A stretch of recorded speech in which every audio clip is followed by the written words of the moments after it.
Assalamualaikum warahmatullahi wabarakatuh. Salam sejahtera buat kita semua.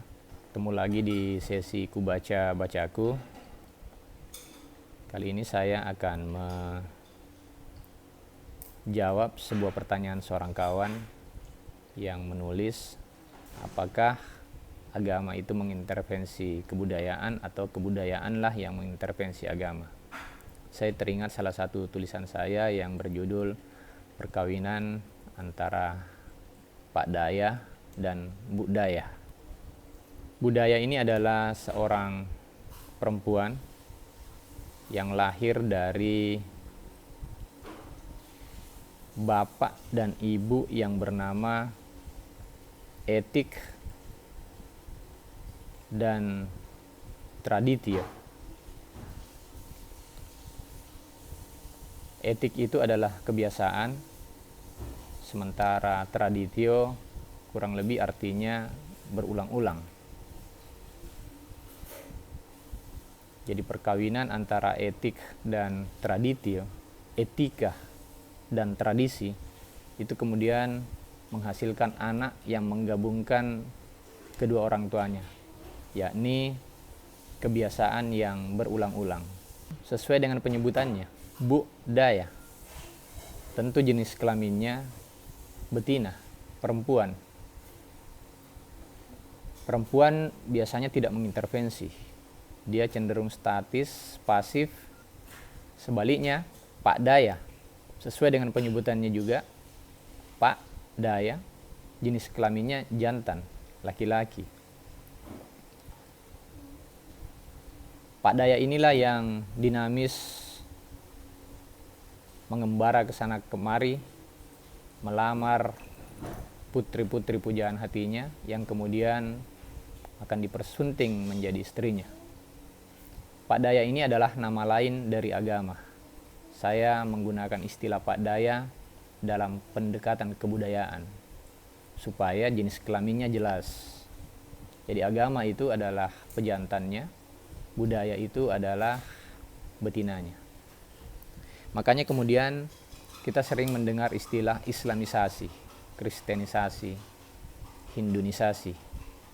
Itu karena agama-agama itu melakukan proses sasi-sasi atau lamaran-lamaran terhadap kebudayaan yang ditemukannya di bumi. Sebaliknya, kita tentu akan sangat susah sekali menemukan istilah Makassarnisasi misalnya, atau Bugisnisasi, Jawanisasi. Ada westernisasi, tetapi biasanya kebudayaan ketika dia melamar sebetulnya bukan lamaran perkawinan, tetapi dia mendekati sesama perempuan, sesama betina. Kebudayaan mendekati kebudayaan yang lain, tetapi tidak akan berujung pada perkawinan. Beda dalam konteks agama dan kebudayaan, mereka saling kawin-mawin. Perkawinannya akan terjadi dalam dua versi. Versi pertama, suka sama suka, natural, disetujui oleh kedua belah pihak, kemudian mereka menikah dan berketurunan. Sementara versi kedua adalah versi yang tetap menikah tetapi melalui jalur yang kita sebut dengan kawin paksa. Contohnya misalnya perang. Agama tertentu ditolak, kemudian agama tersebut melakukan perang, menginvasi sebuah negara beserta dengan kebudayaannya, maka kemudian terpaksalah masyarakat atau bangsa yang diserang itu memilih untuk seagama dengan agama yang datang mengintervensinya. Jadi perkawinannya ada dua, suka sama suka dan kawin paksa. Singkatnya lagi, dari hasil perkawinan mereka antara Pak Daya dan Bu Daya ini akan melahirkan 3 anakan, 3 keturunan. Yang pertama disebut akulturasi, yang kedua saya sebut asimilasi, dan yang ketiga sintesis. 3 anak ini mempunyai karakter yang beti, menggabungkan antara bapak dan ibunya, Pak Daya dan Bu Daya, dengan tipis, makanya beti, bedanya tipis, beda-beda tipis. Akulturasi, anak pertama, itu adalah anak yang menggabungkan antara kebiasaan bapaknya dan kebiasaan ibunya. Anak yang kedua bernama asimilasi. Asimilasi ini mencampur kebiasaan bapak dan ibunya. Sementara yang ketiga bernama sintesis. Sintesis ini menyatukan antara bapak dan ibunya. Apa bedanya? Bergabung, bercampur, dan bersatu. Akulturasi itu saya coba analogikan dengan, silahkan mengambil sebuah gelas, isi dengan minyak, kemudian isi dengan air. Setelah itu diaduk, dikocok.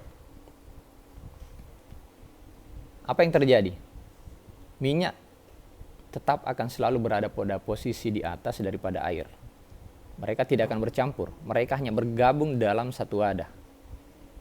Pak dayanya jelas, bu dayanya jelas. Bagaimana dengan asimilasi? Asimilasi itu ambil gelas kedua, isi dengan kopi, kemudian isi dengan susu. Akhirnya menghasilkan kopi susu. Kemudian aduk, kocok, kemudian akan bercampurlah antara kopi dan susu. Ketika kita melihat, kita tidak akan menemukan lagi yang mana kopi, yang mana susu.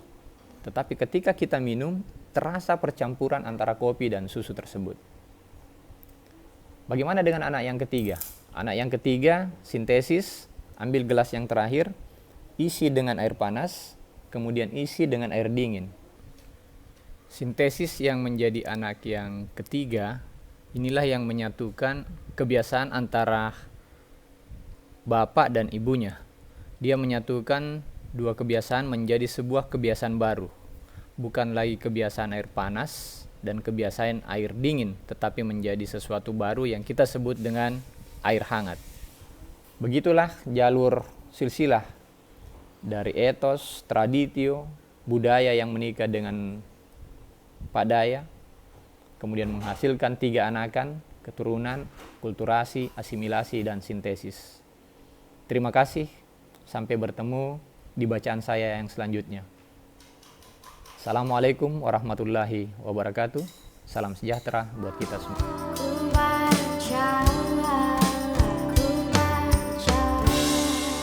Ku baca